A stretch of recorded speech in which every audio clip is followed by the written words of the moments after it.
Hello बच्चों, मैं लेके आ गया हूँ नेक्स्ट एग्जांपल। ये बहुत ही इजी है। इसमें भी हम दो प्राइम नंबर लेंगे, p इजिकल्स टू 13 और q इजिकल्स टू 17। हमारी पब्लिक की जो है वो मैंने यहाँ पे 35 दी है, जिसको हम e मेंशन करते हैं। तो हम शुरू करते हैं हमारी ये एल्गोरिथम का एग्जांपल। तो सबसे पहले हमारा स्टेप वही रहेगा, n equals to p into q equals to 13 into 17। तो हमारा आ गया 221।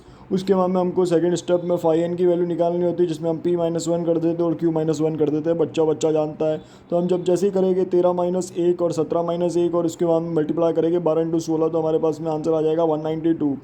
सो देन 192 आ चुका है, यानी कि वैल्यू फाई एन की वैल्यू 192 और एन की वैल्यू 221 हमको मिल चुकी है। अब उसके बाद में हम क्या करेंगे, सो लेट सेलेक्ट ई की वैल्यू। हमको यहाँ पे सेलेक्ट करने की जरूरत नहीं, क्योंकि हम पहले ही हमको मेंशन होगी क्वेश्चन में, जैसे 35 यहाँ पे दिया हुआ है। तो अब उसके बाद में हमारी ये जो कंडीशन रहती है उस पर हम फोकस करेंगे कि 1 is just less than e and e is just less than phi n. तो ई जो है वो 35 is less than 192, so this condition will be best. So 35 is also the co prime and then I will go to the next step. So GCD 35 comma 192 is equals to 1. Then we have to be putting the formula DE mod phi n is equals to 1. किसी बच्चों को अगर इसमें दिक्कत आ रही है कि हम यहाँ पे क्या कर रहे हैं, हम प्राइवेट जो है प्राइवेट की फाइंड आउट कर रहे हैं। डी का मतलब यही होता है कि जस्ट लाइक दैट कि अब ट्रिक मान लो डिटेक्ट करना, कुछ डिटेक्ट कर रहे हैं। डिटेक्ट इज जस्ट प्राइवेट की के लिए हम कुछ डिटेक्ट कर रहे हैं। ई जो हमारी प्राइवेट की है, ई मतलब जो ई ना मीना डी का, तो ई तो मेरा ही है भाई। उसके बाद में मॉड फाई एन जो है जस्ट जैसा फ्लाइट मोड पे फ़ोन होता है, तो यहाँ पे डी मोड में फ़ोन है। एक तरीके से फाई एन को फ़ोन बोल सकते हैं ना। अच्छा फार्मूला है बच्चा, आप लोगों के लिए याद रखने के लिए है, सिर्फ माइंड में रखना, ठीक है।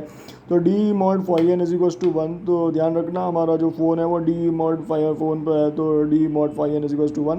दैन हम यहाँ पे चेक करेंगे हम डी की वैल्यू क्या रख सकते हैं। ई की वैल्यू हमारे पास में है, तो d into 35 mod 192 is equals to 1 कर देंगे।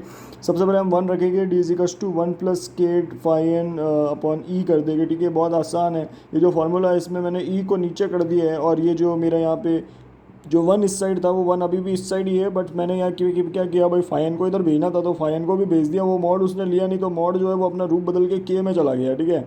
और वो 1 प्लस के फाइन अपॉन ई बन चुका है फार्मूला। हा हा। तो अब यहाँ पे हमने सबसे पहले भाई जो हम के की वैल्यू यहाँ पे 0 रख रहे हैं, 0 रखा, हमारा काम हुआ नहीं है, ठीक है।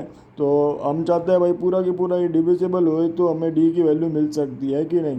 तो उसके बाद में मैंने यहाँ पे 1 में रखना नहीं चाह रहा था, मैंने कहा मैं 2 रख के देखता हूँ। तो जैसे मैंने यहाँ पे 2 रखा तो मेरे को मिल गया यहाँ पे 384, और प्लस 1 करना था अपॉन 35 मैंने यहाँ पे किया, तो मुझे यहाँ पे ये पूरा की पूरा डिविजिबल हो गया, यानी कि डी की वैल्यू 11 मिल गई। तो डी का मतलब यहाँ पे प्राइवेट की है, तो डी प्राइवेट की क्या मिली भैया, 11 मिल चुकी है हमको। अब हम यहाँ पे देखना चाहेंगे हमारा जो फार्मूला था ये तो बिल्कुल सही था, d mod phi n is equals to 1। क्या ये यहाँ पे सेट हो रहा है क्या। तो मैंने यहाँ पे क्या कर दी, डी की वैल्यू 11 रख दी, ई की वैल्यू जो है वो 35 रख दी, मॉड 92 कर दिया। जैसे ही मैंने ये सॉल्व किया तो मेरे को यहाँ पे मिला 385 मॉड 192।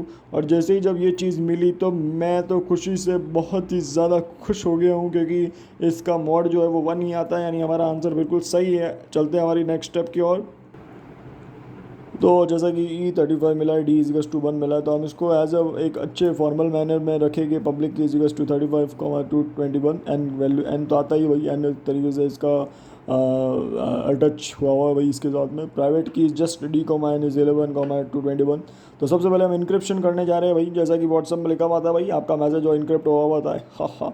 तो हम इसमें C is equals to M E modern कर रहे हैं। सबको बच्चों को आपको पता है ना भाई, एम ई का मतलब यहाँ पर क्या है। एम ई का मतलब यहाँ पे वो नहीं है मास्टर्स ऑफ इंजीनियरिंग, यहाँ पे एम की पावर ई का मतलब जो मैसेज है वो हम इसको इनक्रिप्ट कर रहे हैं और मॉडर्न कर रहे हैं और साइफर टेक्स्ट में बदल रहे हैं, जिसमें कि अटैकर अगर गलती से भी अगर उसके हाथ मैसेज आ गया तो वो रोएगा, क्योंकि वो डिटेक्ट नहीं कर पाएगा कि असली मैसेज क्या है, उसको गलत मैसेज मिलेगा। हा हा। तो हम यहाँ पे वैल्यू पुट रख देंगे, सी इजिकल्स टू 1 की पावर 35 मॉड 221, तो सी साइफर 1 हो जाएगा। और एक्चुअली जो हमारा यहाँ पे मैसेज जो है वो भी 1 है। तो आप इस तरीके की गलती मत रखिएगा। कि मैसेज भी वन ही है, ये चीज़ मत करिएगा, ठीक है। ये मैंने एक एग्जांपल लिया है ताकि बच्चे बड़ी गलती कर देते हैं, क्योंकि साइफ़र भी वन हो गया, मैसेज भी वन हो गया, तो जो साइफ़र टेक्स्ट है वो मैच हो गया, ऐसा नहीं होना चाहिए। डिक्रिप्शन में भी देखिए, जैसे अगर डिक्रिप्ट मैं करता हूँ m equals to c d mod n, ठीक है, तो 1 की पावर 4 और मॉड 221, तो मैसेज वापस इनक्रिप्ट भी हो गया, चलो वन, हमारी एल्गोरिथम तो सेट हो गई, लेकिन जो हम चीज़ करना चाह रहे थे, मैसेज को इनक्रिप्ट और डिक्रिप्ट, वो हमारा सक्सेस नहीं हुआ, जिसके हम सिक्योरिटी की जो बात करें। तो बच्चों ये गलती मत करना। जो ये हमारा मैसेज जो होता है वो हमें अच्छे से इनक्रिप्ट करना है, तो वैल्यू भी हमें इसकी जो है वो सही लेनी पड़ेगी, ठीक है। तो वन के अलावा हम और कोई भी वैल्यू लेके इसको जो है इनक्रिप्ट और डिक्रिप्ट कर सकते हैं। तो मिलते हैं हमारी नेक्स्ट वीडियो में एक और बढ़िया एग्जांपल के साथ मैं मिलूंगा। थैंक यू बच्चों, मैं कोशिश कर रहा हूँ आप लोगों को चाहे कुछ भी हो जाए RS एल्गोरिथम सिखा के रहूँगा। थैंक यू बच्चों, धन्यवाद। शुभ रात्रि शुभ रात्रि।